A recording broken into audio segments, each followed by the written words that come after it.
لا حول ولا قوة إلا بالله العلي العظيم. أعوذ بالله من الشيطان اللعين الرجيم. بسم الله الرحمن الرحيم. الحمد لله رب العالمين. الصلاة والسلام على أشرف الأنبياء والمرسلين أبي القاسم محمد صلى على محمد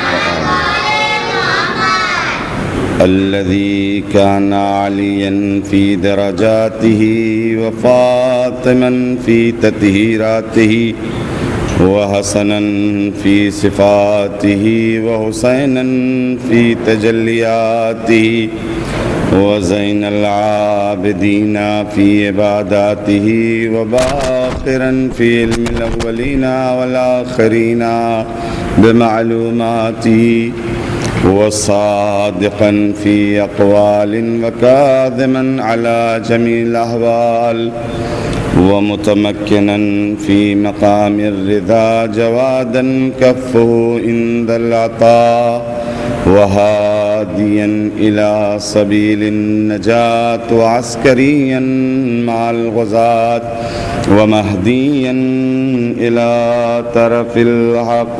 صلوات على محمد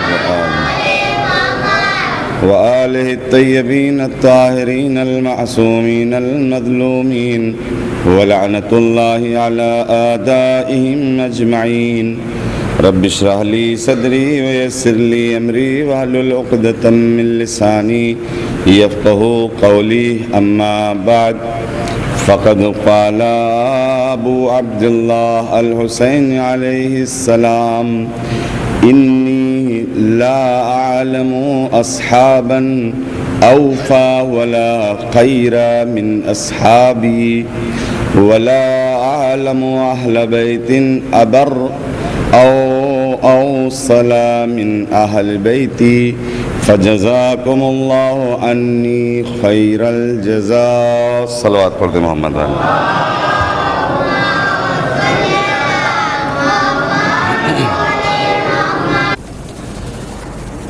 معزز سامعین اکرام، جس نورانی کلمات کو مسلسل آپ کے درمیان اپنا عنوان کلام قرار دے رہا ہوں، امام مظلوم کے دہن اقدس سے نکلے ہوئے یہ فقرات ہیں جس میں آپ نے اپنے اصحاب کی فضیلت اور ان کے مقام کو بیان کیا ہے. ظاہر ترجمے کی ضرورت نہیں ہے، لیکن ثواباً عرض کر دوں کہ مولا نے فرمایا: مجھے نہیں پتہ، مجھے خبر نہیں، علم نہیں کہ اصحاب میں میرے اصحاب سے بہتر وفادار اور نیک کسی کے اصحاب ہوں، اور نہ میرے اہل بیت سے قریب تر کسی کے اہل بیت. خدا کی جزا ہو آپ کو ہماری طرف سے. کل گفتگو ہماری یہاں تک پہنچی تھی، خداوند عالم نے اصحاب امام حسین کو جو رتبہ اور مقام دیا ہے وہ دنیا کے کسی انسان کو نہیں ملا. سلام خدا کا خصوصی آپ پر اور آپ کے روح قبض کرنے کے لیے دست قدرت کا مقرر ہونا، ملائکہ کو غسل کفن، قبر دست نبی بنائی جانا اور نماز میت کے لیے ملائکہ کو صف بستہ ہونا، یہ سب وہ خصوصی مقام اور منزلت ہے شہداء کی. آج جو گفتگو کرنی ہے وہ یہ کہ شہدائے کربلا ان ہستیوں میں سے ہیں کہ جنہوں نے اپنے مقام کو، جنت کے اپنے مقام کو خود دنیا میں ہی مشاہدہ کیا. کائنات میں یہ واحد طبقہ ہے، واحد صنف ہے شہدائے کربلا کی کہ جنہوں نے اپنے مقام کو، اور بھی افراد ہیں لیکن فرق ہے، انشاءاللہ عرض کروں گا، انہوں نے اپنے مقام کو دنیا میں کربلا کے میدان میں شب عاشور ملاحظہ کیا اور مشاہدہ کیا حسین مظلوم کے خصوصی عطایات سے۔ چوتھے امام سے حدیث مروی ہے کہ آپ نے فرمایا جس دن دفتر قربانی کھلی اور اس رات کو میرے بابا نے اپنے اصحاب سے کہا فَاتَّخِذُوهُ جُنَّةً، تم لوگ سپر اختیار کر لو، ڈھال یعنی پناہ لے لو، پناہ لے لو، هَذَا الْقَوْمُ يُرِيدُونَنِي، یہ قوم جو ہے یہ مجھے چاہتی ہے، اس کا سامنا مجھ سے ہے، وَلَوْ يَقْتُلُونَنِي، اور اگر ان لوگوں نے مجھے قتل کر دیا، لَمْ يَلْتَفِتْهُ، تو یہ تمہاری طرف نہیں جائیں گے۔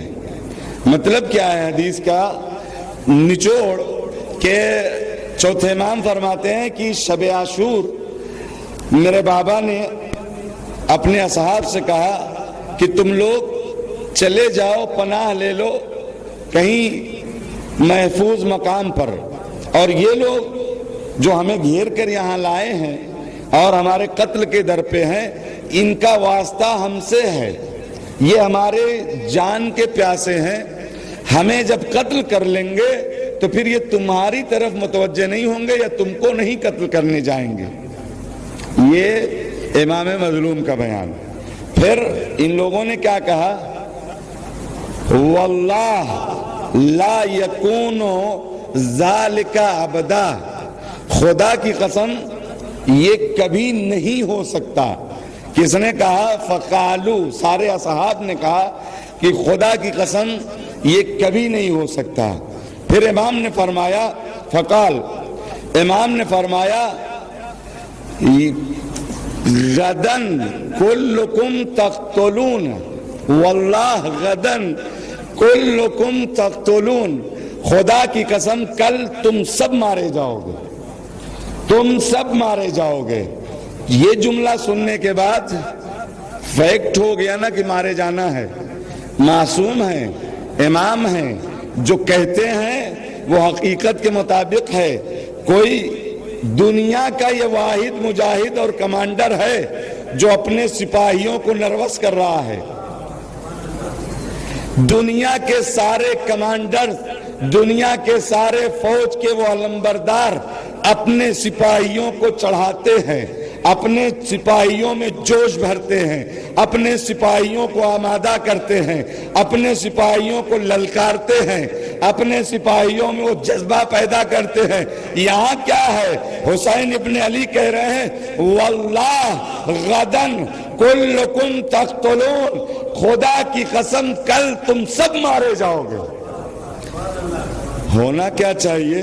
بھیا ٹھیک ہے، مرنے تھوڑی یہاں آئے ہیں، ٹھیک ہے آپ اپنا کام دیکھیے اور ہم لوگ چلے، لیکن روایت مقتل لکھتا ہے، تاریخ یہ روایت آگے کہتی ہے کہ ان لوگوں نے کہا الحمدللہ الذی بشرنا بالقتل معاک، خدا کی قسم، خدا کی لاکھ تعریف ہے کہ اس نے ہم کو یہ شرف عطا کیا، شرفنا بالقتل معاک، خدا کی قسم یہ ہماری شرف کی بات ہے، اللہ کا لاکھ لاکھ شکر ہے کہ اس نے ہمیں یہ شرف عطا کیا کہ ہم تمہارے ساتھ قتل ہوں۔ یہ کون ہے؟ یہ وہ اصحاب حسینی ہیں، یہ وہ اصحاب ہیں جن کو حسین ابن علی چن کر لائے ہیں کربلا کے میدان میں۔ جب یہاں تک بات ہو گئی، یہاں تک بات ہو گئی، اور معرفت کا کیا عالم ہے، یہ معرفت کی بنیاد پر ہے کون ہے جو خدا کا شکر کرے قتل ہونے پر؟ یہ شہداء کی معرفت. اسی معرفت کیا ہے؟ حقیقی معرفت کسے کہتے ہیں؟ عرفان کسے کہا جاتا ہے؟ اسی امام حمام سے پوچھا گیا تھا کہ معرفت کیا ہے. امام کی وہ مشہور حدیث ہے کہ ما خلق العباد الا لیعرفو، خداوند عالم نے کسی بندے کو خلق نہیں کیا مگر یہ کہ اپنی معرفت کے لیے. وَإِذَا عَرَفُوهُ عَبَدُوهُ، اور جب پہچان ہو جائے، معرفت ہو جائے، تب بندگی ہوگی، تب غلامی ہوگی. بغیر معرفت کے عبادت ممکن نہیں ہے. ممکن ہے کوئی عبادت کر رہا یعنی نماز پڑھ رہا ہو لیکن وہ عبادت نہیں ہے. جیسے کہ کربلا مکے میں حسین ابن علی 9 ذوالحجہ کو مکہ چھوڑ رہے ہیں، لوگ حج انجام دے رہے ہیں. یہ بندگی، یہ حج تو ہے، طواف تو ہے لیکن عبادت نہیں ہے، اس لیے کہ عبادت میں بندگی شرط ہے اور وہ معرفت سے ہوگی. مولا امام حسین نے کہا اذا عرفوہ عبدوہ وَإِذَا عَبَدُوهُ اسْتَغْنَوْا عَنْ سِوَى اللَّهِ، اور جب آپ خدا کی بندگی کرنے لگ جاؤ گے، خدا کی غلامی مل جائے گی، پھر دوسروں کے سامنے سر تسلیم خم نہیں کرو گے، دوسروں کی عبادت سے بے نیاز ہو جاؤ گے. یہ مولا نے یہ جملے، یہ حدیث، یہ قول، یہ بیان کی تو ایک مجمع سے ایک شخص کھڑا ہوا، اے مولا فما معرفت اللہ، خدا کی معرفت کیا ہے؟ خدا کی معرفت کیا ہے؟ امام نے اس سے کہا معرفت، جملے پر غور کیجئے گا، یہ پیغام ہے. امام نے کہا معرفت کل اہل زمان امامہم. کیا امام نے فرمایا ہر زمانے کے لوگوں کو اپنے زمانے کی امام کی معرفت خدا ہے. ہائے ہائے، کربلا والے اتنی معرفت کے اس معیار پر تھے، اس زینے اور بلندیوں پر تھے کہ شہادت یا قتل حسین ابن علی کے ہمراہ کو کہتے ہیں الحمدللہ کہ خدا نے ہمیں یہ شرف بخشا کہ ہم آپ کے رکاب میں قتل ہو جائیں. معرفت خدا کیا ہے؟ خدا کی حقیقی معرفت یا عرفان وہ ہے کہ اپنے زمانے کے امام کی معرفت ہو جائے، اور جب معرفت ہو جائے گی تو پھر اس کا در چھوڑ کر کسی اور کے در پر نہیں جا سکتے. اس لیے شہدائے کربلا نے کہا آپ کی رکاب میں قتل ہونا یہ ہمارے لیے باعث شرف ہے. جب یہاں تک بات آ گئی، اب چوتھے امام کی حدیث آگے اجازت دیتی، آگے بیان کرتی ہے کہ پھر مولا نے کہا فدعا، امام نے دعا کی یعنی پکارا کہ ارفعوا رؤوسکم، اپنے سروں کو اٹھا لو، وانظروا، اور دیکھو، نگاہ کرو. کہاں نگاہ کرو؟ ھذا منزلک حبیب، ھذا منزلک زہیر، ھذا منزلک شاکری، عابس ابن شاکری، ھذا منزلک جون، ھذا منزلک. بات سمجھ میں آئی؟ جب یہاں تک بات آ گئی کہ آپ کے رکاب میں قتل ہونا یہ ہمارے لیے شرف ہے، پھر مولا نے کہا کہ اب سر اٹھاؤ اور دیکھو اس مقام پر، آسمان کی بلندیوں کی طرف سر اٹھا کر نگاہ کرو. اے زہیر یہ تمہارا مقام ہے، اے حبیب یہ تمہارا مقام ہے، اے زہرقین یہ تمہارا مقام ہے، اے عابس شاکری یہ تمہارا مقام ہے، اے جون یہ تمہارا مقام ہے، اے سارے مسلم ابن اوسجا یہ تمہارا مقام ہے. سارے اصحاب حسینی کو حسین مظلوم نے شب عاشور ان کا جنت میں مقام دکھلا دیا. دنیا میں ہی رہ کر اصحاب حسینی نے جنت میں اپنا مقام دیکھ لیا. یہ واحد صنف ہے، یہ واحد مخلوقات خدا ہے کہ جس نے اپنے مقام کو، جنت کے مقام کو یہی دنیا سے دیکھا ہے.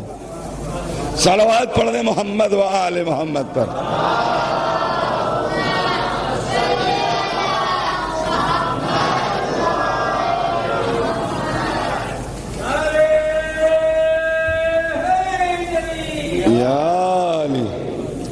اب یہاں تک تو حدیث تھی جو آپ نے سن لیا، اب یہاں سے میرا سوال آپ سے ہے کہ کیوں دکھلایا؟ کیا معرفت میں کمی تھی؟ بھئی یہ تو پہلے ہی اعلان کر چکے ہیں کہ الحمدللہ الذی، خدا کا لاکھ لاکھ شکر ہے، اس کی لاکھ تعریفیں ہیں کہ اس نے شرفنا بالقتل، کہ اس نے ہمیں شرف بخشا کہ ہم قتل ہو جائیں معاک، آپ کے ساتھ، لہذا ہم جائیں گے نہیں، آپ جہاں ہیں وہیں ہم بھی رہیں گے، تو پھر دکھانے کی کیا ضرورت ہے؟ یہ سوال بنا کے ذہن میں رکھیے اور وقت کے اندر ہی اگلی گفتگو سنیے۔ جب کربلا کا انعقاد ہونے کے کگار پہ تھا تو ایک آدمی جو جس کے گردن پہ لعنت کا تاج، عمر سعد، یہ کون ہے؟ عمر ابن سعد ہے، سعد ابن وقاص کا بیٹا، یہ نامور میں سے تھا، 7واں آدمی تھا ایمان لانے والے میں۔ پیغمبر جب مبعوث برسالت ہوئے تو یہ 19 برس کا تھا اور پڑھے لکھوں میں تھا۔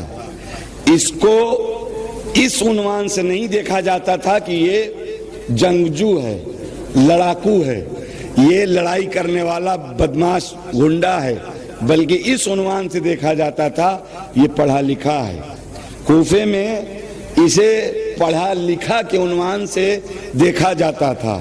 ایک اور پڑھا لکھا، اسی دھوکے میں لوگ اس کے ورگلانے میں آئے، کیونکہ پڑھے لکھوں کے ساتھ کچھ افراد ہوتے ہیں، ان کو یہ ٹریک ہوتی ہے کہ وہ اپنے کچھ حوالی موالی، اچھا یہ تو بدماش بھی کرتے ہیں کہ ان کا گروپ ہوتا ہے، بہرحال، لیکن اس کا جو چہرہ تھا، اور ہاں حضرت علی کی بیعت تو نہیں کیا اس نے، نہ ہی معاویہ کی بیعت کیا، بلکہ خود اتنا صلاحیت مند اپنے کو سمجھتا تھا کہ میں خود خلیفہ بننے کے لائق ہوں۔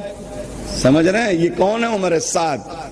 عمر سعد، اس کا یہ چہرہ ہے، مولا سے ملاقات، اور مولا نے اس سے کہا، اچھا یہ قتل حسین کا ذمہ جو اس کو ابن زیاد نے دیا ہے، اس سے پہلے ایک ایگریمنٹ اس سے اور ہوا تھا، وہ فتنہ دیلم ہے، ایک تاریخی واقعہ ہے، اس کو نہیں بیان کروں گا، بس اتنا سنیے کہ اس کا ایگریمنٹ تھا اور اس کی جزا میں رائے کی حکومت تھی، لیکن تب تک یہ میٹر آ گیا، اور جب یہ میٹر آ گیا تو اس نے کہا اس کو ابھی پوسٹپونڈ کرو اور یہ والا پہلے نپٹاؤ، اگر تم نے یہ نہ کیا تو تم سے وہ رائے کا پروانہ واپس لے لیں گے۔ رائے اس زمانے کی بہت ہی بڑی سلطنت کا نام ہے، کہ جو پتہ ہے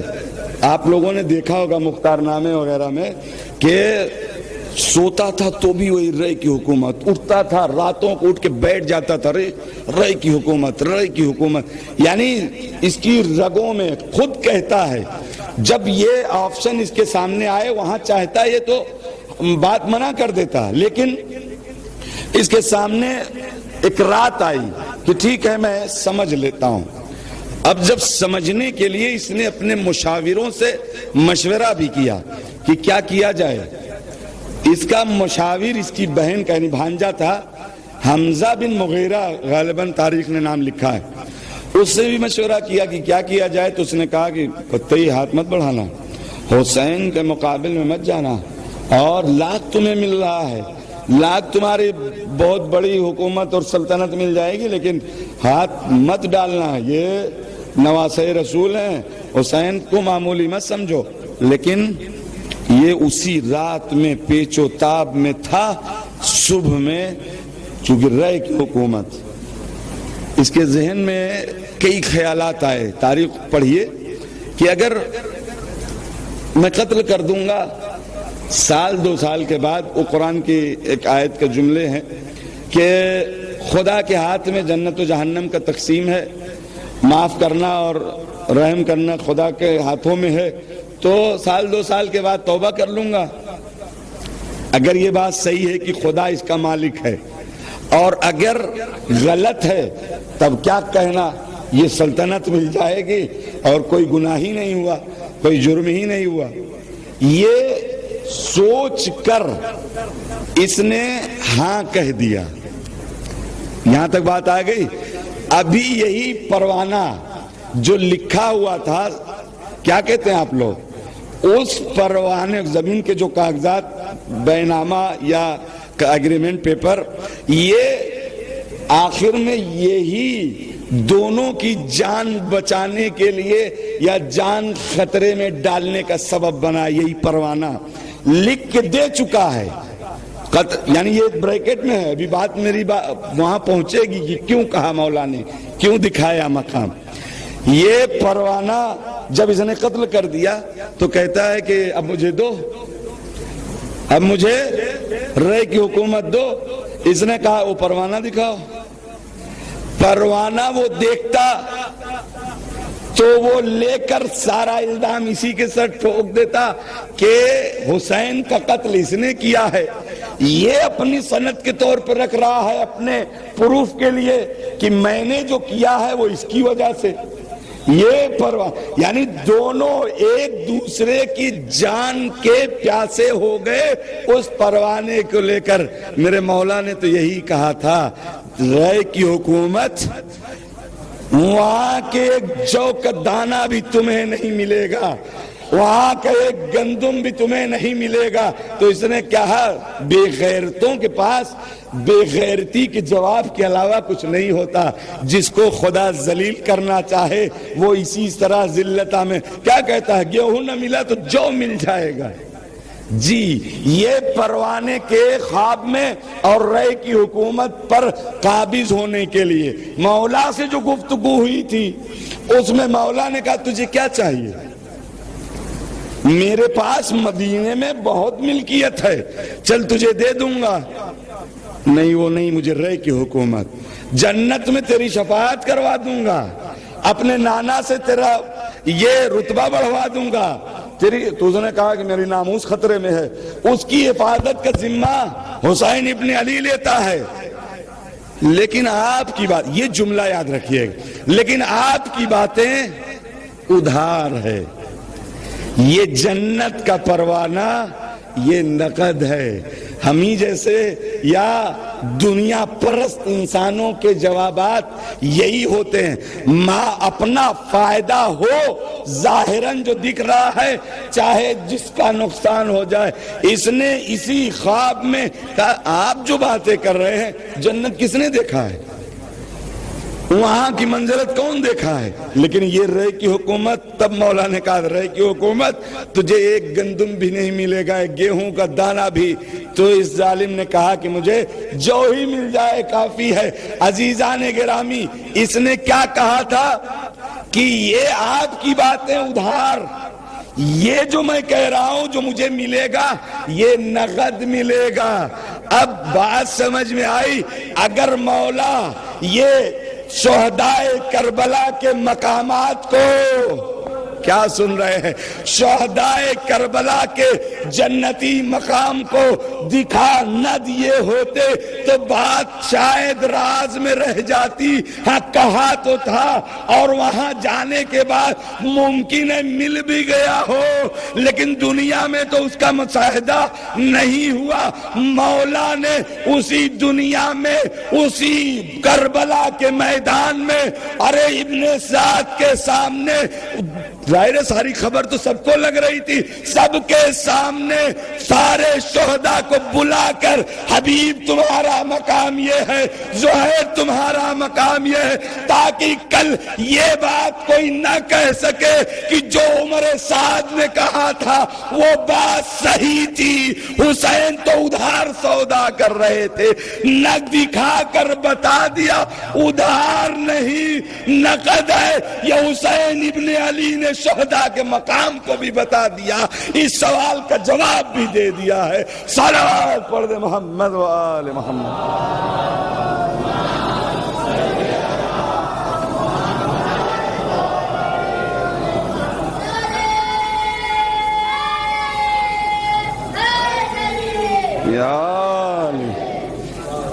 ادھار معاملہ نہیں ہے، یہ منزلت سمجھیے کیا رتبہ ہے حسین ابن علی کا، ذرہ برابر بھی کسی کا بقایا نہیں رکھتے۔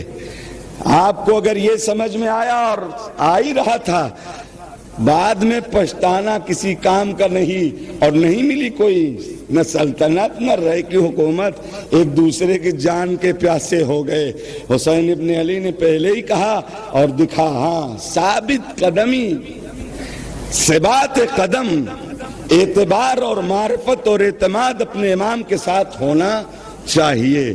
جس نے دکھایا اس کو مل گیا۔ میں نے کہا نا، یہ معرفت کے اعلیٰ پیمانے پر تھے، اعلیٰ معیار پر تھے۔ دنیا میں انسان کیا چاہتا ہے؟ زندگی، قدرت اور بڑا یعنی جانکاری۔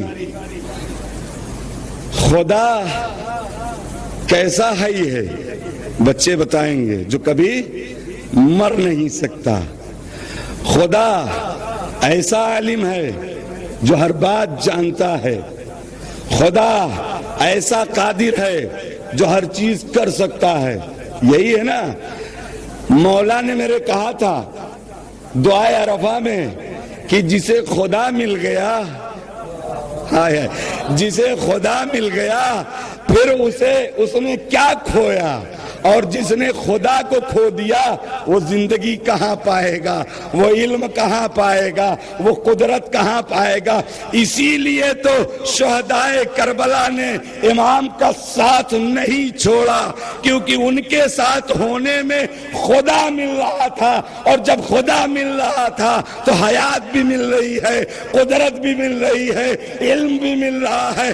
یہی وجہ ہے کہ جب کربلا کے شہداء آج 1400 برس پہلے اس دنیا سے گئے ہیں، لیکن انہوں نے ایسی حیات پہن لی ہے کہ جو جتنی عمر کا تھا وہی باقی ہے۔ جی یہی چاہیے دنیا کو، اور خدا جب مل گیا تو سب مل گیا۔ بس میری منزل تمام ہو رہی ہے عزیزان گرامی۔ انہی میں سے، انہی شہداء میں ایک نام ہے ایک دوست کا، حبیب۔ دو تین فقرے سن لیجئے ان کے بارے میں۔ یہ وہاں قدم رکھتے ہیں، وہاں کی خاک اٹھا کے اپنے سر پہ ڈالتے ہیں جہاں حسین قدم، بچپنے کی بات ہے، جہاں حسین اپنا قدم رکھتے ہیں۔ آپ کربلا گئے ہوں گے، امام حسین کی زرعی سے الگ ان کی زرعی بنی ہے، ان کی قبر، اس قبر کے اندر ایک سبز رنگ کا کپڑا جس کے اوپر لکھا ہوا ہے للہ درک یا حبیب، خدا کی قسم حبیب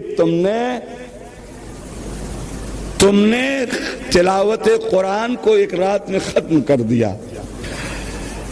کنتا فاضلا، مولا نے بھی نامے میں بھی لکھا تھا نا وہاں کی عبارت، کنتا فاضلا لقد قرأتہ قرآن فی رکعت واحدہ او فی لیلۃ واحدہ۔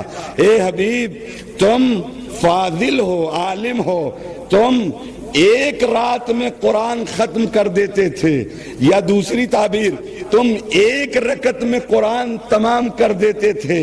معمولی بات نہیں۔ اور سنیے گا یہ حبیب کون ہے؟ یہ قبیلے کے رئیس ہیں۔ ان کو قتل کر کے دو لوگوں میں، ظالمین کی فوج میں آپس میں جھگڑا ہونے لگا۔ کیوں؟ سر جب جدا کیا گیا، ایک کہہ رہا میں نے قتل کیا تھا، ایک کہہ رہا میں نے قتل کیا ہے۔ فخر یعنی اتنے بڑے رئیس قبیلہ کو قتل کرنے کے یعنی روب اور فخر میں جھگڑے آپس میں ہو رہے ہیں۔ ابن عمر سعد نے کہا کہ جھگڑے مت کرو، ایک آدمی ان کے سر کو گھما دو تاکہ لوگ جان جائیں کہ حبیب قتل ہو گئے، اور ایک کوفے لے جانا، ابن ذات کو دینا۔ معمولی شخصیت کا نام حبیب نہیں ہے، یہ حبیب بچپن کے دوست ہیں۔ اور سنیے گا، یہ فقیہ ہیں۔ بہت سے معمولاً ہم لوگ مسائل میں پڑھتے ہیں تو یہ فضائل اسی میں پنہا ہو جاتے ہیں، جذبات طاری ہو جاتے ہیں۔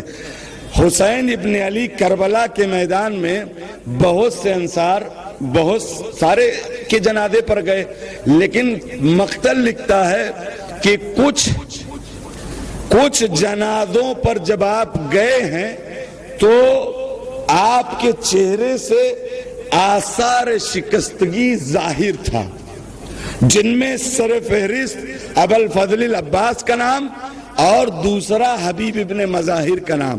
یعنی آپ جب ان کے قتل کی آواز آئی اور آخری سلام آیا تو یہ لوگ مولا کے چہرے سے آثار شکستگی ظاہر ہونے لگی۔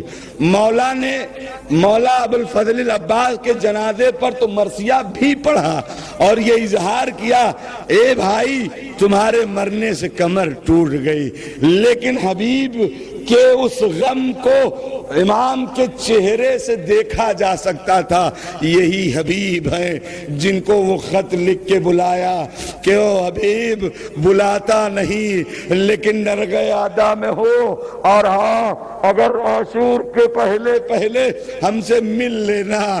یہ حبیب میں خط نہ لکھتا لیکن علی و فاطمہ کی بیٹیاں ہمارے ساتھ ہے، کتنا مجبور، ارے کتنا بے کس و تنہا میرا مظلوم امام۔ حبیب کو یہ خط لکھ کر یہ نامہ بھیجا، حبیب تک پہنچا، حبیب سفرہ دسترخوان پر تھے کہ دق الباب ہوا، کون انا برید الحسین، ہم حسین کے قاصد ہیں۔ اب خط آیا، امام کی اس عبارت کو آنکھوں سے لگایا، بوسہ دیا، ارے بچپن کا دوست ہے، بوسے دینے کے بعد بیوی نے پوچھ لیا، اے حبیب ارے مولا نے کیا لکھا ہے؟ کہا بلایا مدد کے لیے، نرغہ آدھا میں گھر گئے ہیں، تو پھر کیا ارادہ ہے؟ کہا کیا ارادہ؟ میں سوچتا ہوں تمہارا کیا ہوگا، اتنا سننا تھا۔ حبیب کی زوجہ تڑپ گئی، ایک تاریخی جملہ ارشاد فرما، یہ چادر تمہارے حوالے، میں خود چاہوں گی اپنے آقا کی امداد کے لیے۔ ارے نہیں میں تو تمہیں آزما رہا ہوں، میں تو تمہیں آزما رہا تھا، دیکھو تم کیا کہتی ہو۔ الغرض غلام کو کہا کہ فلاں مقام پر سواری گھوڑے لے کر چلو، ہم آ رہے ہیں۔ غلام گیا، انتظار کر رہا ہے، گھوڑی آنے میں دیر ہوئی، گھوڑے کی بے چینی دیکھ کر غلام نے کہا، ارے میرے آقا کے رہوار، ارے پریشان نہ ہو، اگر میرا آقا نہ آیا میں چلوں گا حسین ابن علی کی مدد کے لیے، میں تجھ پر سوار۔ یہ سن کر حبیب کے کانوں سے یہ آواز ٹکرائی، حبیب نے کہا اللہ اللہ، ارے کیا وقت آ گیا، زہرا کے لال پر غلام اپنی جان فدا کر رہے ہیں۔ یہ حبیب نے الوداع، وہ غلام کو کہا جا آج سے تو بھی آزاد ہے۔ کہا مولا، غلام نے کہا مولا ارے جب تک آپ دنیا میں تھے تب تک تو آپ کا غلامی، ارے جب بہشت کی طرف جا رہے ہیں تو اب آزادی کیسی؟ مولا کہتے ہیں سواری تو ایک ہے، کیسے جائے، لیکن کبھی غلام سوار کبھی حبیب پہنچے۔ ارے خیمے میں خبر لگ گئی حسین کے بچپن کا دوست، فضا سے زینب نے سلام کہلوایا، اے حبیب تمہیں شہزادی نے سلام کہا ہے، جیسے یہ فکرے سنے حبیب تڑپے، ارے اللہ یہ کون سا وقت آ گیا، شہزادیاں ارے غلام کو سلام کہلوائے، اجرکم اللہ۔ سنیے گا حبیب کتنا اپنے آقا کو چاہتے تھے۔ جب ظہر کا وقت ہوا، سیدہ شمامہ سیدادی نے کہا کہ نماز کا وقت ہے، نماز کے لیے جب کھڑے ہونے لگے سب بستہ ہوئی۔ ایک ظالم نے کہا حسین ارے تمہاری نماز فائدہ نہیں پہنچائے گی۔ حبیب یہ جملہ سن کر تڑپ گئے، ظالم ارے روح نماز کو کہتا ہے کہ تیری نماز فائدہ نہیں پہنچائے گی، حسین کی نماز قبول نہ ہو اور تیری نماز، کہتے ہیں کہ شمشیر نکال کر مقتل کی طرف گئے اور حبیب نے وہ مظاہرہ کیا، لیکن ہاں کہاں تک لڑتے۔ اب جب آخری لمحات آئے، سلام آخر کیا حسین حبیب کے جنازے پر، وہ مرثیہ پڑا، حبیب کے جانے سے حسین کے چہرے سے وہ آثار شکستگی نمایاں۔ سيعلم الذين ظلموا أي منقلب ينقلبون۔ بہرحال اس مختصر سی عبادت کو قبول فرما، بہرحال ہمیں زیادہ زیادہ سید الشہداء منانے کی توفیق عطا فرما، بہرحال ہمیں معرفت کے ساتھ ازائے سید الشہداء منانے کی توفیق عطا فرما۔ یا اللہ جن لوگوں نے دعا کی فرمائش کی ان کی جائز دلی حاجات کو برلا۔ یا اللہ جو لوگ بیمار ہیں ان کو بیمار کربلا کے صدقے میں شفاء کامل و عاجل عنایت فرما۔ یا اللہ جو لوگ مقروض ان کے قرض کو غیب سے ادا فرما، جو لوگ پریشان حال ہیں ان کی پریشانیوں کو برطرف فرما، کورونا کو دنیا سے نیست و نابود فرما، ہر عزادار کو دنیا میں جہاں جہاں بھی مجلس برپا کرتے ہیں، فرش ادا پر جلوس تعزیہ سب میں کورونا وائرس سے ان کی حفاظت فرما۔ یا اللہ مزارات مقدسہ کی حفاظت فرما۔ یا اللہ علماء اکرام کا سایہ ہمارے سروں پر قائم و دائم رکھ۔ یا اللہ حضرت کے ظہور میں تعجیل فرما، ہم لوگوں کو ان کے اعوان و انصار میں شمار۔